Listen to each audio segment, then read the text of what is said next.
हर हर महादेव दोस्तों, आज मैं आपको हरितालिका तीज की पावन कथा सुनाने जा रही हूँ।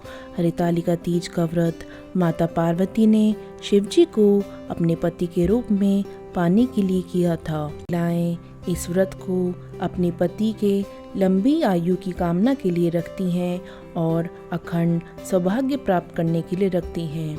कुंवारी कन्या इस व्रत को उत्तम वर प्राप्त करने के लिए रखती हैं। इस कथा के सुनने मात्र से ही सभी पापों से मुक्ति मिलती है। कथा शुरू करने से पहले गणेश जी का ध्यान करिए। श्री वक्रतुंड महाकाय सूर्यकोटि समप्रभा निर्विघ्नं कुरु मे देव सर्वकार्येषु सर्वदा। हरतालिका व्रत कथा प्रारंभ। परम भागवत श्री वेदव्यास के परम शिष्य श्री सूत जी ने शौनक आदि 88,000 ऋषिवरों के प्रश्न करने पर हरतालिका व्रत कथा को सुनना प्रारंभ किया। श्री सूत जी बोले, हे ऋषिवरों, अब आप परम पुनीत हरतालिका व्रत की कथा श्रवण कीजिए। श्री सूत जी बोले, सतीव्रत को धारण करने में परम श्रेष्ठ माता पार्वती और गले में नरमुंड की माला धारण करने वाले अजर अमर देवों में श्रेष्ठ गरुड़ कंठधारी भूत भावन भगवान आशुतोष शंकर की सर्वप्रथम वंदना करता हूँ। भगवान शंकर की जय हो। एक समय माता पार्वती और भगवान शिव जी कैलाश के शिखर पर विराजमान थे। जिज्ञासा के वशीभूत होकर माता पार्वती ने महेश्वर से प्रश्न किया, हे देवादिदेव, आप इस विश्व के नियंता हो, समस्त धर्मों के अधिष्ठाता हो और समस्त गुप्त भेदों को जानने वाले हो।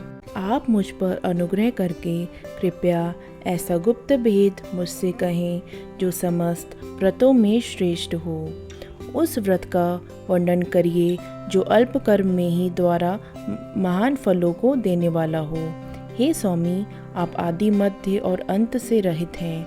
आप धर्म की स्थापना करने वाले हैं, इसलिए मैंने आपसे यह प्रश्न किया है। सो आप कृपा करके मेरी इस जिज्ञासा को शांत करें। भगवती पार्वती ने इस वचनों को श्रवण करके मंद मंद मुस्कुराते हुए आशुतोष भगवान शंकर जी बोले, हे प्रिय, तुमने आज मुझसे अति श्रेष्ठ प्रश्न किया है। हे देवी, तुम्हारे इस जिज्ञासा को शांत करने की इच्छा से ही मैं तुम्हारे महान फल देने वाला अति गोपनीय व्रत कहता हूँ। यह व्रत वैसे तो पूर्णतया गुप्त रखने योग्य है, किंतु तुम्हारे इस प्रकार के किए गए प्रश्न को सुनकर ही वर्णन करना पड़ रहा है। यह गोपनीय व्रत उसी प्रकार व्रतों में श्रेष्ठ है जिस प्रकार तारागणों में चंद्रमा, ग्रहों में सूर्य, चारों वर्णों में ब्राह्मण और समस्त देवताओं में विष्णु श्रेष्ठ हैं। इस महान फलदायक व्रत का वर्णन वेद और स्मृतियों में है। यह अति पुरातन और श्रेष्ठ है। इसी व्रत के प्रताप से तुम मेरी अर्धांगिनी हुई हो। हे वरोहे, यह व्रत भाद्र मास के शुक्ल पक्ष की तृतीया अर्थात तीज को होता है। इस व्रत के करने से जीव के समस्त पापों का नाश हो जाता है। हे प्रिय, यह वही व्रत है जिसे तुमने मेरा वर्णन करने की इच्छा से हिमालय पर्वत पर किया था। आज तुम्हारे प्रश्न करने पर मैं तुम्हें इस व्रत को सुना रहा हूँ।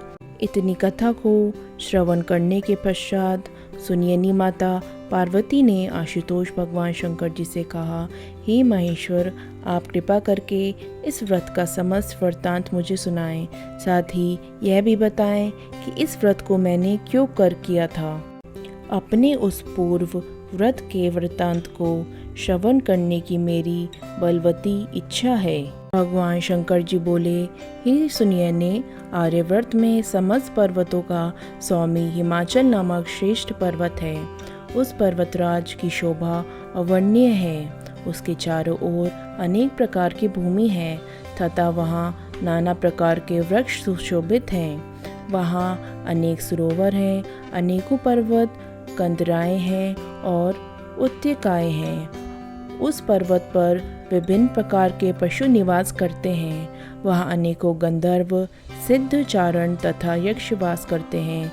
वे सब नाना प्रकार की किलोले करते हैं और विभिन्न प्रकार के विलास रचाते फिरते हैं।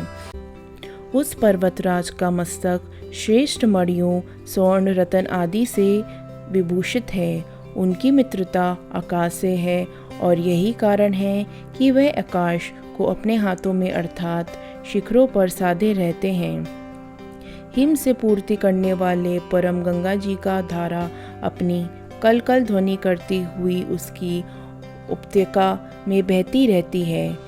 हे वरोहे, उसकी श्रेष्ठ पर्वत पर तुमने 12 वर्ष तक नीचे की ओर मुख करके तपस्या की थी। उस समय तुमने समस्त भोजन त्याग दिए थे और केवल धूम्रपान ही किया था। फिर उसी पर्वत शिखर के ऊपर तुमने 64 वर्ष तक केवल सूखे पत्तों को खाकर तपस्या की थी। तुमने कठिन से कठिन तप किया था। माघ के शीत मास में तुमने ठंडे जल में बैठकर तप किया था। वैशाख की तपती हुई गर्मी में तुम आग के समान बैठकर तप करती रही थी। श्रावण के परम पुनीत मास में तुम आहार को त्याग कर बाहर जल में बैठी रहती थी। हे देवी, तुम्हारी इस कठिन तपस्या को देखकर तुम्हारे पिता पर्वतराज हिमालय को चिंता हुई। वे मन में ही दुखी हो गए। मन ही मन उन्होंने तुम्हारे विवाह की चिंता की। उसी समय देवात नारद जी वहाँ निकले। नारद जी ने भी तुम्हारी तपस्या को देखा। कन्या के दुख से दुखी हिमालय ने नारद जी का यथेष्ट सम्मान किया और तब बोले, हे देवर्षि, आप इस समय किधर से आ रहे हैं? मैं अति भाग्यशाली हूँ जो आपने अपने पवित्र चरण कमलों से मेरे इस ग्रह को पवित्र कर दिया है। हिमालय के उस 3 वचनों को श्रवण करके नारद जी बोले, हे पर्वतराज, इस समय विष्णु लोक से आ रहा हूँ। भगवान विष्णु को तुम्हारी पुत्री के इस महान तप का पता लग गया है।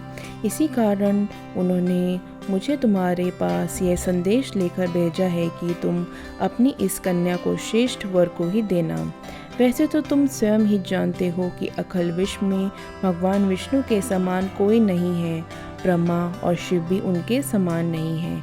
इसलिए मेरी सम्मति तो यही है कि आप पार्वती का विवाह विष्णु के साथ ही करें तो उत्तम रहेगा। हिमालय ने कहा, हे मुने, यदि स्वयं भगवान विष्णु ही मेरी कन्या पार्वती को वरण करना चाहते हैं और इसी कारण उन्होंने आपको यहाँ भेजा है, तो इससे उत्तम और क्या बात हो सकती है। भगवान विष्णु को ही अपनी कन्या दूंगा। हिमाचल के इन वचनों को श्रवण करके नारद जी आकाश मार्ग द्वारा चले गए। वे तुरंत ही पीतांबरधारी, शंख चक्र गदा पद्म से विभूषित कमल नयन भगवान श्री विष्णु के सम्मुख जाकर बोले, हे देव, आपके विवाह की चर्चा मैंने हिमावत से जाकर की थी और उन्होंने पार्वती का विवाह आपके साथ करना तय कर लिया है। नारद जी की इस बात को सुनकर भगवान विष्णु मुस्कुराकर चुप रहे। हिमाचल ने अपनी पुत्री के पास जाकर कहा, हे पुत्री, तेरा विवाह समस्त देवताओं में श्रेष्ठ भगवान विष्णु से करना निश्चित किया है। अब तुझे प्रसन्न हो जाना चाहिए। पिता के इन वचनों को सुनकर पार्वती जी मूर्छित होकर पृथ्वी पे गिर पड़ी। जब उसे चेत हुआ तो वह अपनी प्रिय सखी के घर चली गई। सखी ने जब पार्वती को इस प्रकार दुख से कातर देखा तो वह बोली, हे पार्वती, तेरा मन दुख से व्यथित क्यों हो रहा है? तू मुझसे अपने हृदय की दशा वर्णन कर, मैं अवश्य ही तेरा दुख दूर करने का उपाय करूंगी। सखी ने इन शब्दों को श्रवण कर पार्वती ने कहा, हे सखी, मेरे पिता ने नारद जी से कहा है कि वे मेरा विवाह भगवान विष्णु से करने को तैयार हैं, किंतु वास्तविक बात यह है कि मैं भगवान शंकर को अपना पति मान चुकी। यदि पिताजी विष्णु से मेरा विवाह रचाना चाहेंगे तो मैं अपने धर्म की रक्षा करने की इच्छा से अपने इस शरीर को अवश्य ही त्याग दूंगी। पार्वती के इन वचनों को सुनकर सखी ने विचार किया और तब वह बोली, पार्वती, तू अपने हृदय में दुख मत कर। मैं तुझे ऐसी युक्ति बताती हूँ जिसके द्वारा तेरा विवाह निश्चित ही शंकर जी से होगा। तू मेरे साथ अपना घर त्याग कर वन में चल। मैं तुझे ऐसे गहन वन में ले चलूँगी जहाँ से तेरे पिता तुझे ना पा सकेंगे। पार्वती जी ने अपनी सखी को इस सलाह को मान लिया और तब वह उसके साथ एक भयानक जंगल में जा पहुंची। हिमालय को जब यह बात पता चली कि पार्वती घर से गायब हो गई हैं, तो उसने अपने मंत्रियों और सरदारों से सलाह ली। पार्वती जी की खोज में उसने चारों ओर दूत दौड़ा दिए, किंतु हिमालय की समस्त चोटियां बेकार हो गईं। पार्वती जी को लोग किसी प्रकार ढूंढकर ना ला सके। शोकातुर होकर हिमाचल मूर्छित होकर पृथ्वी पर गिर पड़े। हिमाचल के साथियों ने किस प्रकार उनको धीरज बंधाया, तब हिमाचल स्वयं ही पार्वती की खोज में निकल पड़े। वे वन वन भटकने लगे, उनको तन बदन की सुध तक नहीं रही। वे पार्वती जी को खोज करते हुए वनों में घूमने लगे। उधर पार्वती घर से निकलकर अपनी सखी के साथ एक बहुत बड़ी नदी के तट पर पहुंची। इसी नदी के तट पर आगे जाकर उन्होंने एक विशाल वन देखा। यह वन अति घना और भयानक था। नाना प्रकार के हिंसक पशु उस वन में वास करते थे। इसी वन में एक गुफा थी। पार्वती ने अपनी सखी के साथ उस गुफा में रहना प्रारंभ किया। पार्वती ने अन्न को त्याग दिया। वहाँ उन्होंने भगवान शंकर की एक रेत की प्रतिमा बनाकर और उस प्रतिमा की आराधना करने लगी। उस समय भादो मास की हस्त नक्षत्र युक्त तृतीया आ गई। पार्वती ने उस दिन भी शंकर जी का विधिवत पूजन किया, रात भर जागरण किया और शिव लीलाओं का वर्णन किया। पार्वती के उस महान तप को देखकर भगवान शंकर का सिंहासन हिल गया और उसी क्षण वे पार्वती के सम्मुख जाकर उपस्थित हो गए और बोले, हे वरानने, मैं तुमसे अति प्रसन्न हूँ। वर मांग भगवान सदाशिव को अपने सम्मुख उपस्थित देखकर पार्वती का हृदय कमल खिल गया। मनचाहा वर मांगने की बात सुनकर पार्वती ने कहा, हे महेश्वर, यदि आप मुझ पर प्रसन्न हैं और वर देना चाहते हैं तो कृपा कर मुझे अपनी पत्नी के रूप में स्वीकार कीजिए। मन चाहे वर को देखकर शंकर जी अपने निवास स्थान पर लौट गए। उसके बाद ही हिमालय पार्वती को ढूंढते हुए उसी वन में जा पहुँचे जहाँ पार्वती अपनी सखी के साथ रह रही थी। उन्होंने दूर से दो कन्या देखी। पास आने पर उन्होंने अपनी प्रिय पुत्री पार्वती को पहचान लिया। पार्वती को देखकर वे उसके पास पहुँचे और उसे हृदय से लगाकर विलाप करने लगे। उन्होंने कहा, हे पुत्री, तुम इस महाभयानक वन में इन हिंसक पशुओं के मध्य क्यों निवास कर रही हो? चलो अब घर चलो। पिता के वचनों को सुनकर पार्वती ने कहा, हे पिता, आज जब आपने मुझसे घर से चले आने के कारण ही पूछा है तो मैं आपको स्पष्ट बता देती हूँ। मैंने तन मन से भगवान शंकर को अपना पति मान रखा है, किंतु जब आपने मेरा विवाह विष्णु से करना तय कर लिया तो मैं अपने धर्म की रक्षा को इस वन में चली आई थी। पार्वती की बात सुनकर हिमाचल बोले, हे पुत्री, यदि तुमने भगवान सदाशिव को अपना पति स्वीकार कर लिया है तो इसमें मुझे तनिक भी आपत्ति नहीं है। तुम लौटकर घर चलो। मैं तुम्हारी इच्छा के विरुद्ध कोई भी काम नहीं करूँगा। पार्वती पिता के साथ घर लौट आई और तब हिमावन ने पार्वती का विवाह शिव जी के साथ कर दिया। सूर्य जी बोले, हे ऋषिवरों, इतनी कथा सुनने के बाद भगवान सदाशिव ने माता पार्वती से कहा, हे वरोहे, इस व्रत के प्रताप से ही तुमने मुझे प्राप्त किया था।